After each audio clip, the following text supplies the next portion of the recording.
Hi, welcome to IT-Conductor, and in this video we'll instruct and show you how to do a SID-Refresh using a config file for exporting and importing the technical configuration from an ABAP system, following the GUI from those example 1 and 2 videos. And if you've seen those, this is the command line edition of it. So using the same jar file, and we have successfully saved those configuration of the export and import previously.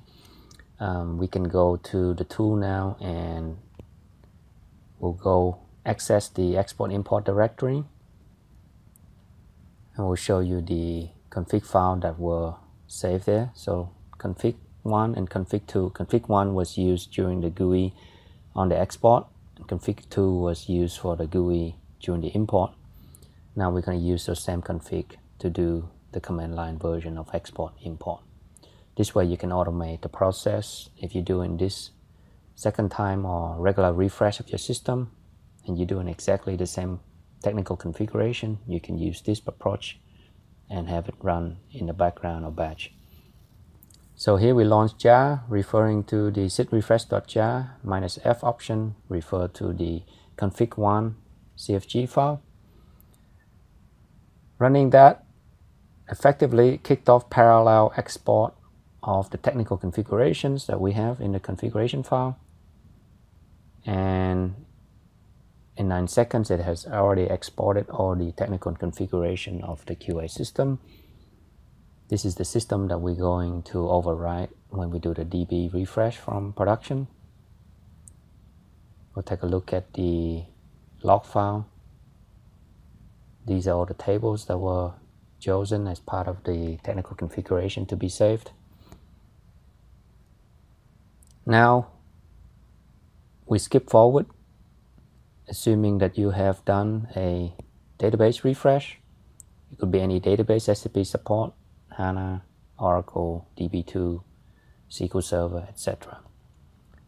This is Linux, so we're assuming it's not SQL Server, but eventually it will. So here we run the Java referring to config2, which is the config file saved during the import when we did it in the GUI mode in video 2. Running this now, what we effectively have is parallel processes that were chosen in the configuration file. I think we had number 4 parallel threads. They are importing into the database. SAP is currently down. Typically, in the process of doing system refresh, you want to have the system down after you refresh the database so that you don't bring it up and have environments pointing to what may be other production systems. So you would want to have SAP down, use the SID-Refresh to quickly restore those configurations so that the system has new data, but all technical configuration that behaves like a QA environment. So we're importing data back into the system. Takes a little bit longer than the export. Once the import completes, we'll go and check out the import log, make sure it all looks okay. And then the system is actually ready to bring up and run other processes like BDLS for logical system changes. Other than that, all the technical configuration should already be restored to your system.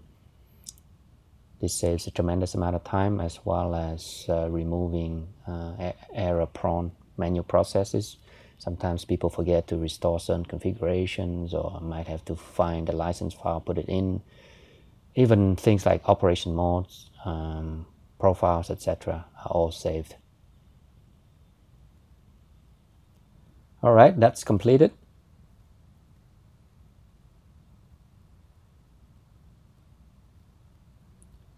Now we can go to the directory and look at the import log. That more recent import log